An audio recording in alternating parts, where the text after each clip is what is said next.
সুপ্রভাত। আজ 14ই জানুয়ারি অর্থাৎ পৌষ পার্বণের দিন। নতুন একটি সকালে শিটং থেকে আপনাদেরকে স্বাগত। সকালবেলা হোমস্টে থেকে কাঞ্চনজঙ্ঘা দেখার অনুভূতিই আলাদা। আজকে আমরা ঘুরে দেখব শিটংয়ের আশেপাশের দ্রষ্টব্য স্থানগুলি। তবে সবার আগে প্রয়োজন পেট পুজো করা। আচ্ছা, এখন আমাদের ব্রেকফাস্ট দেওয়ার সময় হয়ে গেছে। অলরেডি সবাই চলে গেছে। আমি আপনাদের নিয়ে যাচ্ছি ব্রেকফাস্টে। আজকে প্রথম দিন, মানে ঘুরতে যাওয়ার প্রথম দিন বা শিটংয়ের দ্বিতীয় দিন। কি ব্রেকফাস্ট দিচ্ছে সেটা আপনাদের সামনে নিয়ে আসছি। ওকে, আচ্ছা, আমাদের প্রথমে যদি ব্রেকফাস্টে বলি, ব্রেকফাস্টে রয়েছে হলো রুটি, সঙ্গে এখানে আছে পুরি, ডিম সিদ্ধ, আর এখানে আছে হলো ঘুগনি চানা, এবং সঙ্গে পেঁয়াজ, লঙ্কা, আচার সমস্ত কিছু রয়েছে। আর দেরি নয়, এবার ডাইরেক্ট প্লেটে নিই, কারণ সবার খাবার গেছে, আমি একমাত্র বাকি। আমরা প্রথমে গাড়িতে উঠতে চলেছি, ফার্স্ট সাইট সিনে আমরা বেরাবো। চলুন উঠে যাই, বেশি দেরি করছি না, ডাইরেক্ট ওখানে গিয়ে দেখা হচ্ছে।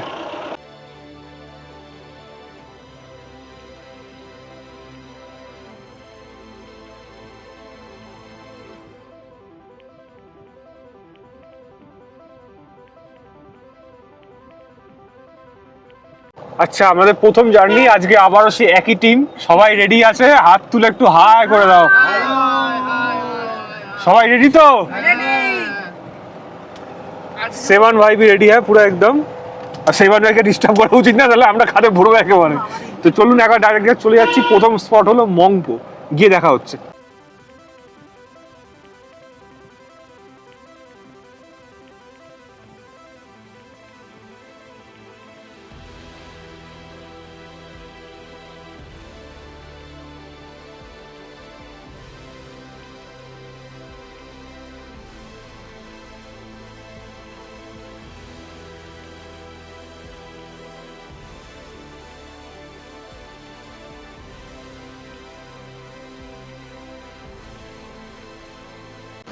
আজকে প্রথম দিনে সাইট সিনে ফার্স্ট পয়েন্ট যেখানে আসলাম সেটা হলো রবীন্দ্র ভবন, মংপোতে। আপনারা জানেন 1938 থেকে 1940 সালে মৈত্রী দেবী আমন্ত্রণে কবিগুরু রবীন্দ্রনাথ ঠাকুর এসেছিলেন এখানে, এবং এখানে এসে একটি বিশিষ্ট কবিতা লিখেছিলেন, যেটা আপনারা নিশ্চয়ই জানেন। কারা কারা জানেন প্লিজ কমেন্ট করে জানান, আমি একটু পরে বলে দিচ্ছি আপনাদের। ততক্ষণে দেখি কটা কমেন্টস আছে।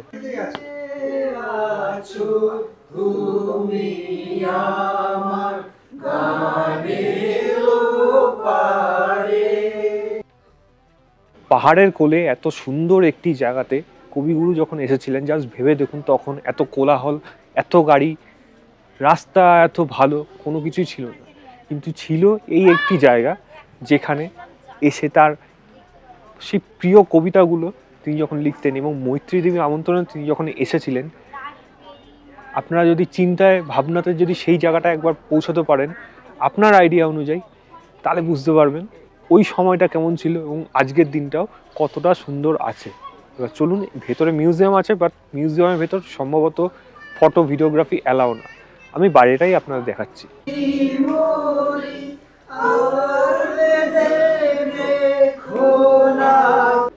আচ্ছা, এটা হলো টিকিট কাউন্টার, 25 টাকা করে পার হেড। চলুন আমরা ভেতরে চলে যাই। কারা কারা মনে করতে পারলেন দেখি, আমি আপনাদের বলে দিচ্ছি। জন্মদিন বলে যে কবিতাটি রয়েছে, কবিগুরু রবীন্দ্রনাথ ঠাকুর ঠিক এখানে এসেই লিখেছিলেন। আপনারা যদি দেখাই, ঠিক উল্টো দিকে যেই বাড়িটি রয়েছে, এখানেই কিন্তু কবিগুরু এসে থেকেছেন, এবং তার সেই প্রিয় কবিতাটি এখানেই লিখেছিলেন। এবং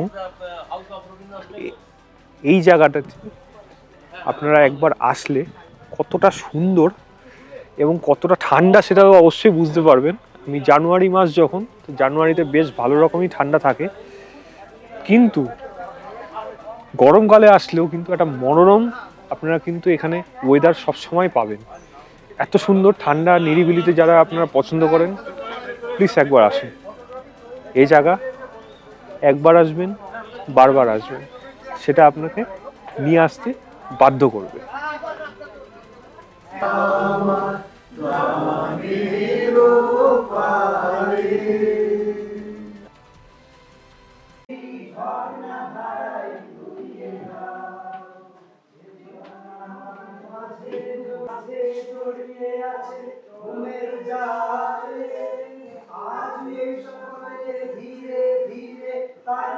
বিশ্ব হৃদয় হতে ধাওয়া আলোয় পাগল প্রবাদ ধাওয়া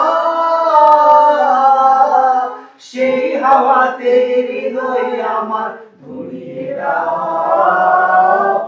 আলোকের ঝর্ণা ধারায় ধরিয়ে দাও আপনাকে লুকিয়ে রাখা ধুলায় ধারা ধরিয়ে দাও আলোকের ঝর্ণা ধারায় ধরিয়ে দাও। जहाँ पर मंपू पहाड़ कैमिल जो कविता रचना किया हुआ था यही है लेकिन unfortunately now this bungalow is not there यानी कि when there was agitation of Gorkhaland demand in the year 1986 किसी बदमाश लोग ने इसको जला दिया अभी इसका स्टार्टेड ऐसा है ये बंगलो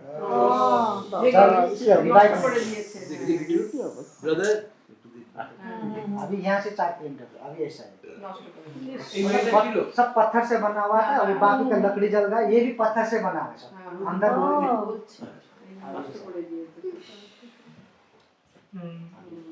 यहाँ से 4 किलोमीटर ऊपर में ये बंगलो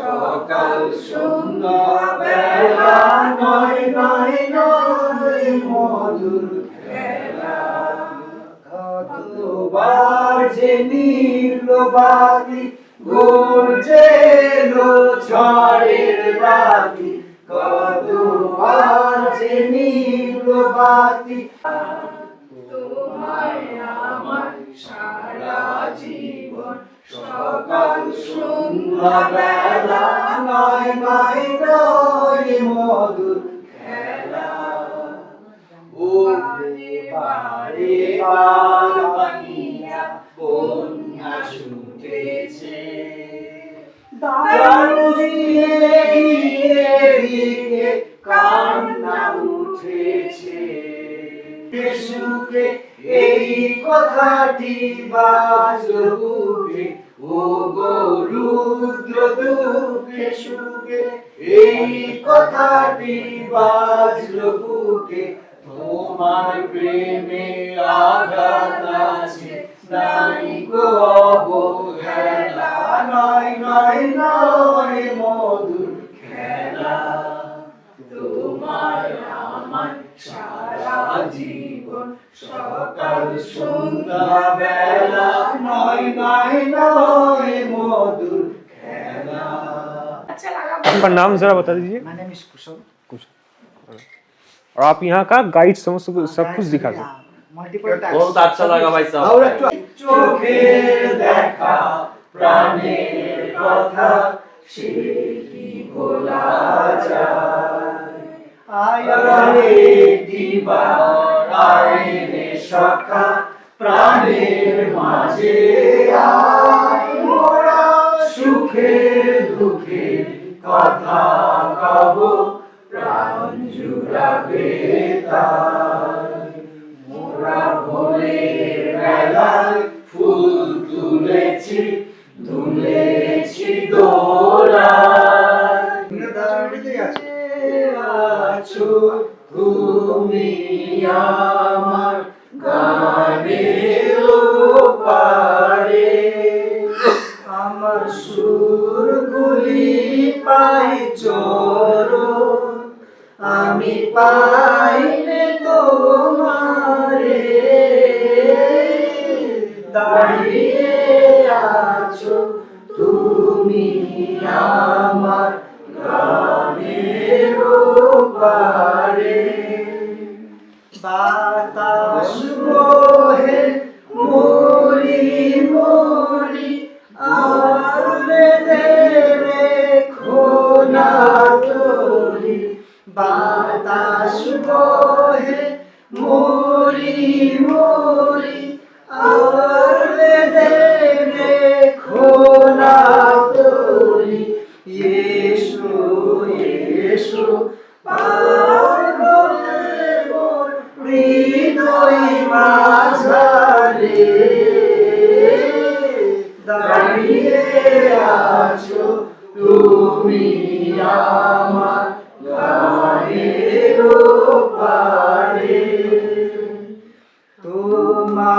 সাথে গানের খেলা সুরের খেলা যে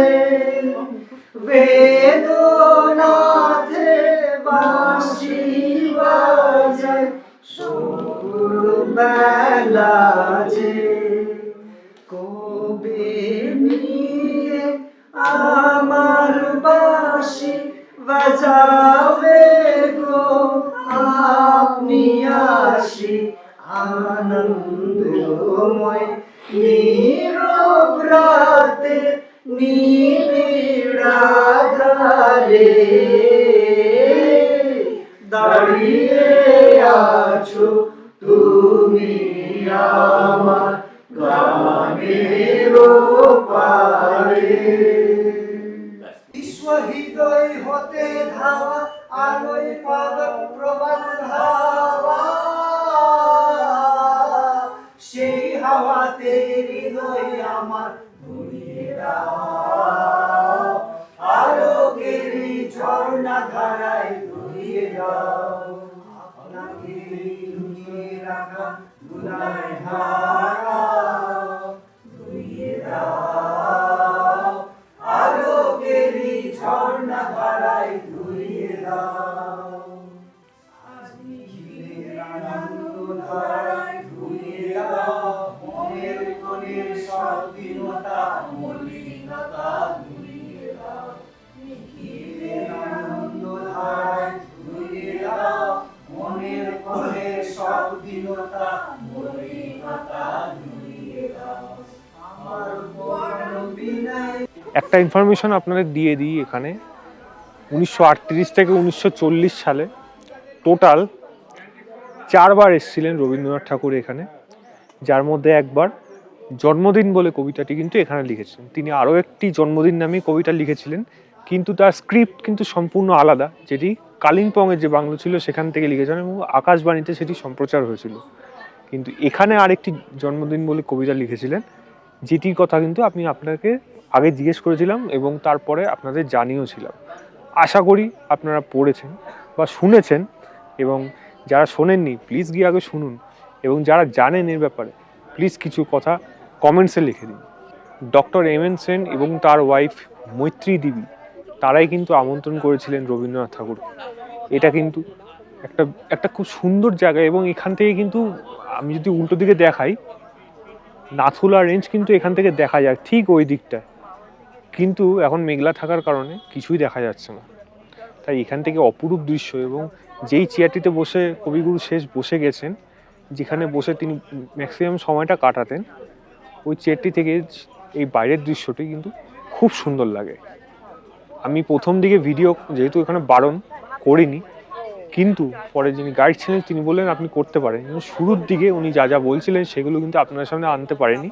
এইগুলোই আমি আপনাকে একটু আগে বলে দিলাম 1938 থেকে 1940 সালে যে 4 বার এসেছিলেন সেই সমস্ত ব্যাপারে, এই বাড়ির ব্যাপারে, মৈত্রী দেবী এবং এম সেনের ব্যাপারে, সেই সমস্ত ঘটনাই কিন্তু আমাদের সামনে তুলে ধরেছিলেন এই গাইড। চলুন এবার অন্য আরেকটি জায়গায় যাব, অন্য পরের স্পটে যেতে হবে, কারণ এক স্পটে বেশিক্ষণ থাকলে কিন্তু অন্য জায়গাগুলো অনেক দেরি হয়ে যাবে। সেদিকেই আপনাদের সাথে আমিও চলছি, চোখ রাখুন। বিশ্ব হৃদয় হতে ধাওয়া আলোয় পাগল প্রবাদ ধাওয়া সেই হাওয়াতে হৃদয় আমার ধরিয়ে দাও আলোকের ঝর্ণা ধারায় ধরিয়ে দাও আপনাকে লুকিয়ে রাখা ধুলায় হারা ধরিয়ে দাও।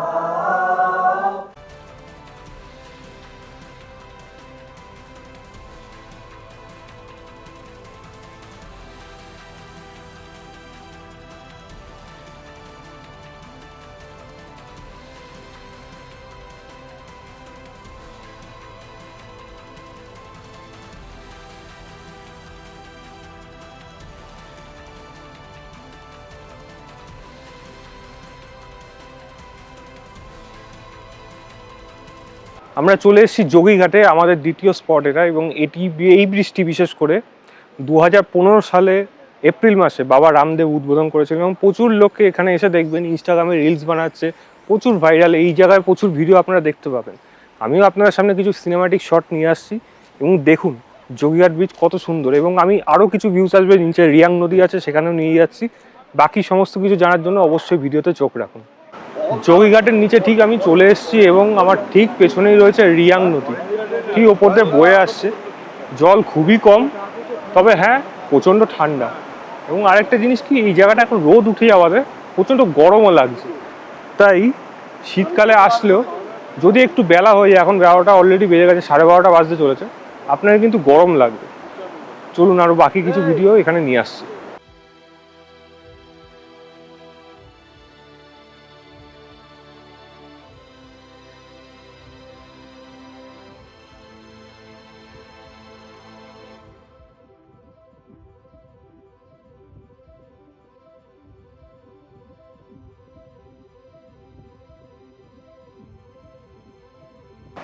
মেন যোগীঘাট ব্রিজ আপনারা উপরে দেখতে পাচ্ছেন, আর ঠিক তার পাশেই রয়েছে পুরনো ব্রিজটি।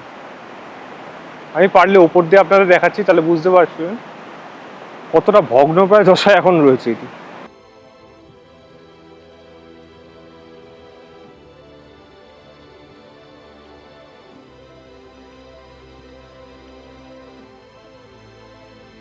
যেটা আপনাদের বলছিলাম যে আমরা আসলাম ঠিক ওদিক থেকে, মানে যখন হোমস্টে থেকে এসেছিলাম এবং গেছিলাম হলো এদিকে। তো ওই দিকটা হলো শিটং। ব্রিজটা পার হলে, মানে যোগীঘাট ব্রিজ পার হলেই কিন্তু এই পারটা পড়ছে হলো মংপো।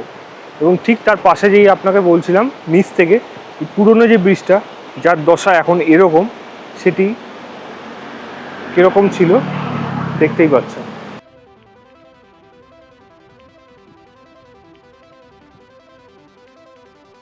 যোগীঘাট ব্রিজে বেশ কিছুক্ষণ সময় কাটানোর পর আমরা চলে আসলাম আমাদের হোমস্টেতে। আমরা চলে এসেছি এখন হোমস্টেতে, এবং এরপরে হোমস্টেতে দুপুরে লাঞ্চ করে আবার বেরোবো। তবে লাঞ্চে কী কী আছে চলুন আপনাদের সেগুলোই দেখাচ্ছি।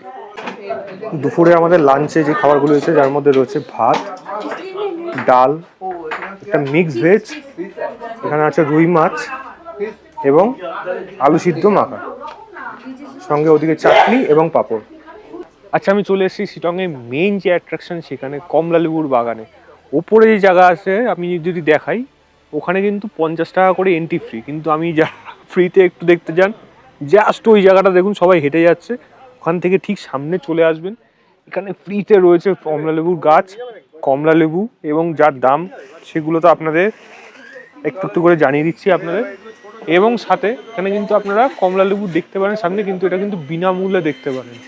তো যারা একটু নজর রাখবেন তারা আশা করি এখানে এসে তাদের সুবিধাই হবে, কারণ 50 টাকার বদলে যদি 50 টাকার জুস খান সেটা অনেক বেশি লাভবান। এবং জুসটা যদি দেখাই, আমি অর্ধেক শেষ করে ফেলেছি। ও তুমি শেষ করে বলেছো। আর বানাচ্ছে ये कितने करके? ये तो ऐसे खाने के लिए आपको दे रहे हैं। ओके, थैंक यू, बट है कितने का? ये आपका 120 करके दर्जन आता है, 150 करके दर्जन आता है। 120, 150 और वो ये 250 करके 250 है। जी, ये साइज आता है मैम सबसे बड़ा। सबसे बड़ा वही है। जी 250 करके। চারিদিকটা কমলা লেবুর গন্ধে মম করছে। তাই এটা বলে রাখি, শিটং আসার প্রধান কারণ হলো কমলা লেবু দেখা এবং খাওয়া। তাই এই জায়গাটি 100% রেকমেন্ডেড।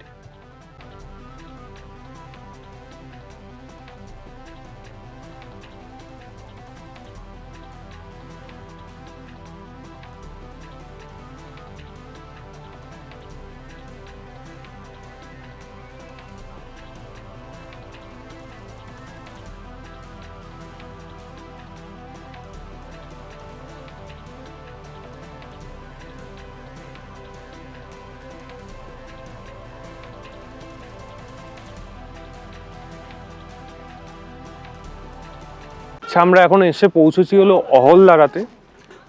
অহলদারার উপরে টেম্পারেচার একটু মানে ঠান্ডা ভাবটা বেশি থাকে, কারণ একটু হাওয়া দেয়, তাই আমি এই জ্যাকেটটা পরে নিলাম। বাট এখন মনে হচ্ছে বোধহয় গরমও লাগতে পারে। বাকিরা সবাই আসছে। ওখানে এন্ট্রি পার গাড়ি 50 টাকা করে নিতে হয়, এবং ওপরে গিয়ে কিন্তু ওদের পার হেড 20 টাকা দিয়ে এন্ট্রি ফি দিয়ে মেন ভিউ পয়েন্টে যাওয়া যায়। চলুন সেখানেই এগিয়ে চলি। অহলদারার চারিদিকে ছড়িয়ে আছে সিঙ্কোনা গাছ, যেই গাছের ছাল থেকে তৈরি হয় ম্যালেরিয়ার ঔষধ।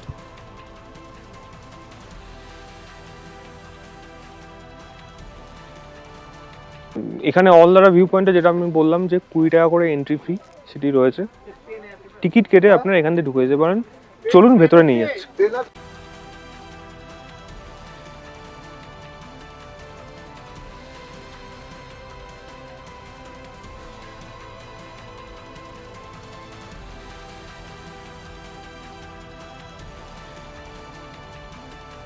এই অহলদারার ভিউ পয়েন্টটি প্রাকৃতিকভাবে গড়ে উঠেছে টেগর ভিউ পয়েন্ট, দেখতে ভুলবেন না।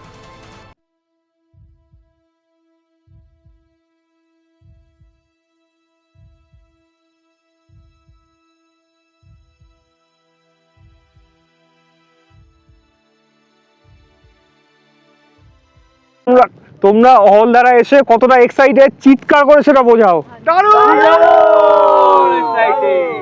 কেমন লাগছে জায়গাটা এখানে? আর ব্লগে এসে কেমন লাগছে সেটাও বলো। ভালো লাগছে তো সবার?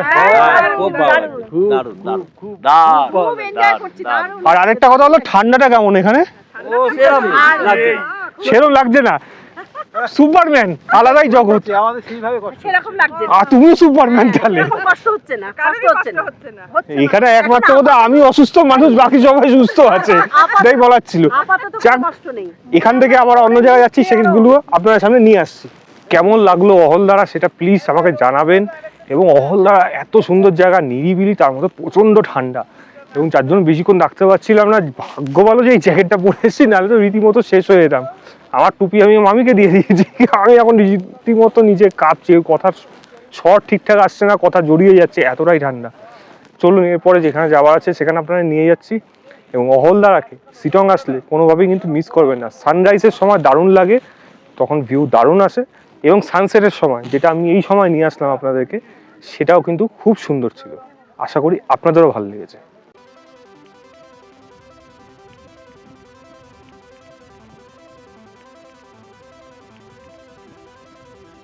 আচ্ছা, অহলদারাতে আসলে যারা অহলদারাতে থাকতে চাইছেন তাদের জন্য একটু বিশেষ জায়গা, যেটি অহলদারার মধ্যেই পরিচিত, অহলদারা হোমস্টে। আমার ঠিক নিচে যে জায়গাটা দেখা যাচ্ছে, ওখানে যে কটি ঘর রয়েছে, এখানে আরও অনেকগুলো হয়তো হোটেল হচ্ছে, বা হোমস্টেই, হোটেল তো হবে না, হোমস্টেই হবে। এখানে এসে আপনারা থাকতে পারেন, এবং জাস্ট এই নীরবতার একটু সুযোগ যদি আপনারা পান, সেটা যদি উপভোগ করতে চান, কোনোভাবেই মিস করবেন না।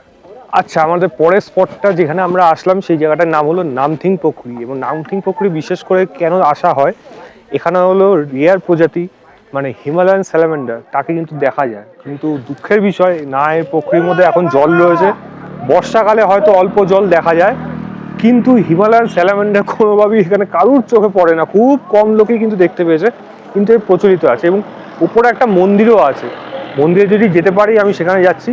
বাট পোখরিটা আপনাদের সামনে নিয়ে আসছি, আপনারা জানাবেন আপনাদের কেমন লাগছে।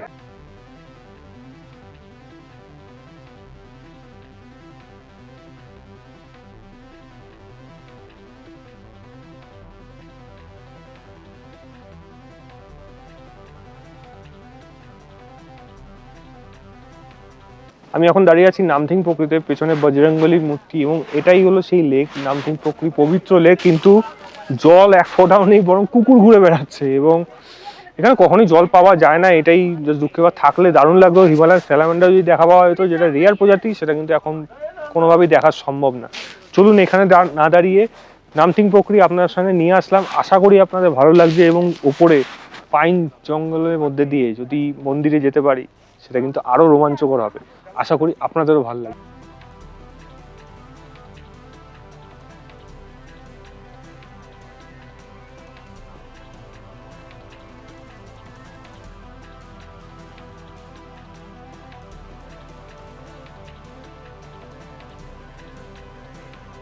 আচ্ছা, উপরে যেতে বারণ করছে লোকাল লোকরা, কারণ অনেকটা বিকেল, মানে প্রায় সূর্য প্রায় ডুবেই এসছে। বুঝতেই পারছেন বাইরে ওয়েদার, এটা বাইরের দিকে দেখালে, ভেতর দিকে দেখলে বুঝতে পারবেন। তো রিস্ক নিয়ে যাওয়াটা আমার মনে হয় ঠিক হবে না। আগে আসলে ডেফিনেটলি ভালো হতো, আপনার সামনে নিয়ে আসতে পারতাম, খুব ভালো জায়গাটা, ভালো লাগতো।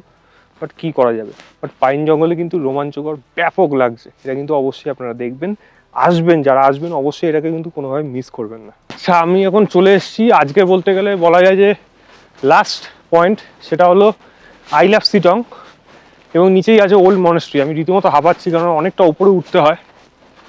কিন্তু আই লাভ শিটংয়ের সামনে চলে এসেছি, সেটি আপনাদের সামনে নিয়ে আসছি।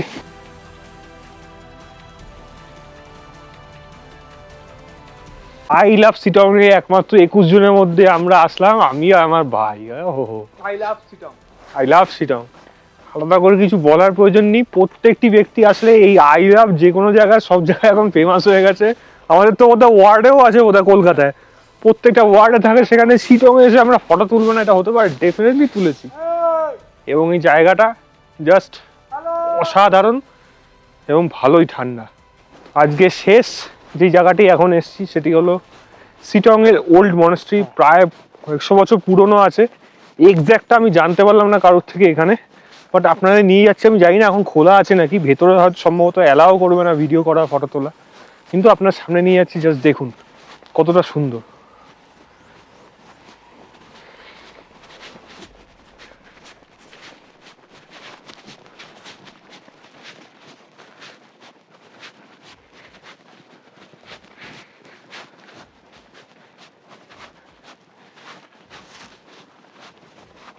এটাই হলো সেই পুরনো মনাস্ট্রি।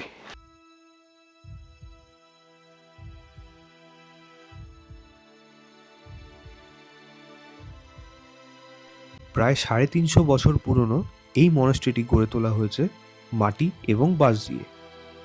ভিতরে গুরু রিনপোঞ্চে এবং বুদ্ধের মূর্তি বিরাজমান।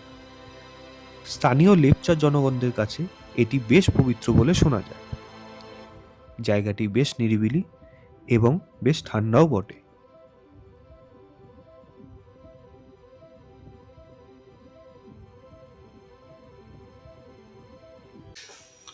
আচ্ছা, সন্ধ্যের স্ন্যাক্সে আমি কি দিচ্ছে সেগুলো আপনাদের নিয়ে যাচ্ছি। আমি রুমে চলে এসেছি এখন, ভালো রকম ঠান্ডা আছে।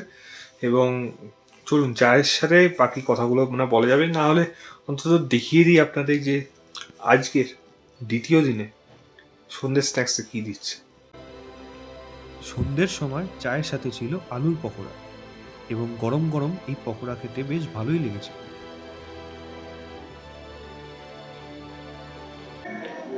আচ্ছা, আমি এখন চলে এসেছি আমাদের হোমস্টেতে রাতের ডিনারের আগে। আপনারা ঠিক দেখিয়ে দিই ডিনারে আজকে আমাদের জন্য কি কি বিশেষ আইটেম হচ্ছে। বাইরে গান বাজনা চলছে, কপিরাইটের জন্য আমি সেগুলো দেখাতে পারছি না, বেশ মজাদার। তবে খাবার কি কি রয়েছে, ফুডি ব্যক্তিরা তারা দেখুন আজকে আমাদের বিশেষ হোমস্টে থেকে কি কি খাবার প্রদান করছে। আচ্ছা, প্রথমেই বলে রাখি, ভাত রয়েছে প্লেন রাইস, সব থেকে ভালো। সঙ্গে রয়েছে এখানে ডাল, এখানে রয়েছে হলো আলু ফুলকপির তরকারি, এখানে হলো চিকেন কষা, চিকেনের সাথে দেখতে পাচ্ছেন আলু রয়েছে। এখানে রয়েছে হলো রুটি, যারা ভাত খাবে না তাদের জন্য রুটি রয়েছে, এবং যারা চিকেন খাবে না তাদের জন্য রয়েছে হলো এখানে অমলেট। এছাড়া তো এখানে আপনাদের আচার, হ্যাঁ, পেঁয়াজ লঙ্কা, সঙ্গে এখানে রয়েছে শুকনো বোঁদে। দেখেই নিয়েছেন ডিনারের আইটেম পুরোপুরি জমজমাট হয়ে গেছে। চলুন বেশি নিয়ে দেরি না করে এবার চুপচাপ খেয়ে নিই, তারপর আপনাদের জানাচ্ছি খাবার আজকে কিরম হচ্ছে। তবে আগে বলে রাখি, প্রত্যেক দিনই খাবার কিন্তু আমাদের ভালোই লেগেছে। আজকেও আশা করি, বিশ্বাস আছে, খাবারটা ডেফিনেটলি ভালোই হবে। চলুন এবার খেয়ে নিই। দ্বিতীয় দিন বা বলা যায় শিটংয়ের প্রথম সাইট সিনের দিন আপনাদের কেমন লাগলো সেটা অবশ্যই কমেন্ট করে জানাবেন। এবং আগামীকাল আমাদের যাওয়ার কথা আছে হলো দার্জিলিংয়ে, যেটি দেখতে পারবেন আপনারা আগামী পর্বে। তো এখনও অবধি যদি ভিডিওটা ভালো লেগে থাকে তো ভিডিওটাকে লাইক, শেয়ার, চ্যানেলটাকে সাবস্ক্রাইব করে দেবেন। আমি আজকের মতো টাটা জানাচ্ছি সবাইকে, গুড নাইট।